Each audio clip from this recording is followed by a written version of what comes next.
Hi, this is Fitness by Doris, and you're watching another fitness nugget. Today I'm going to talk about how you get fat from food.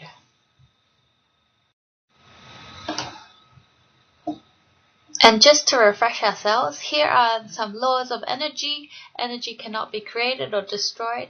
It can only change its form. Energy is stored in the molecular bonds of plants and tissues. Energy is released when these bonds are broken, and energy is needed to form these bonds. Adenosines, triphosphate, or ATP is an energy-rich molecule which is used in the body to produce energy. It's kind of like petrol fuel in a car.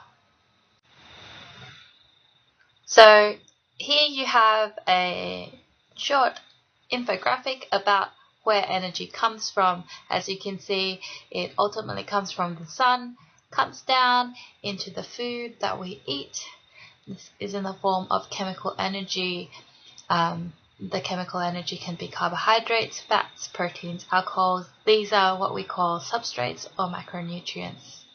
We eat and store food to use in the energy systems, which we convert into energy, which becomes mechanical energy. Things like your meals, your snacks, the food that you eat, the calories from fat, carbohydrates, proteins, and alcohol, and you have to compare that with energy leaving the system.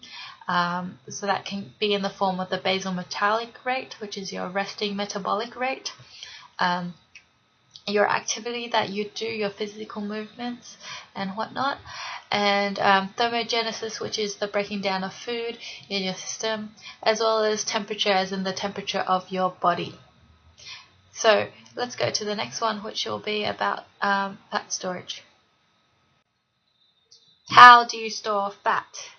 Well, fat can be stored in a few different ways, and it can also leave the fat cells in a few different ways. We call the storage of fat, or the expanding of the fat cells, lipogenesis, and the breaking down of the fats, lipolysis.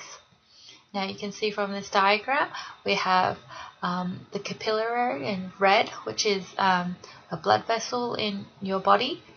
And you can see floating around in the blood vessel there are different types of things: the glycerol, the free fatty acids, insulin, blood, glucose in the muscles, adrenaline, which is a type of catecholamine, which is just a big word that means different types of enzymes and hormones.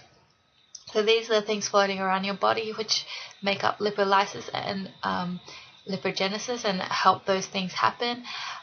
When you store fat, lipogenesis happens inside the fat cell, also known as the adipose site.